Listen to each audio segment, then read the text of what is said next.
In this video, I want to talk about how you can get real-time data on Webull. Now keep in mind, you need to have an account, and then what you want to do is just head over to WebTrade, or you can do this on your phone as well. And everything inside of here will be real-time data. Now keep in mind, if the market is closed, it's not going to move. But as you can see, I can see the real-time data right here.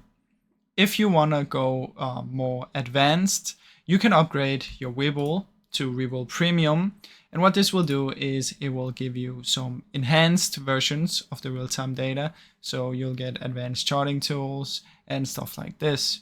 So that's basically how it's done, but you can definitely do it for free, and you'll be able to see everything is real-time data right now. If I open up Apple, you'll see that it's constantly moving in real time.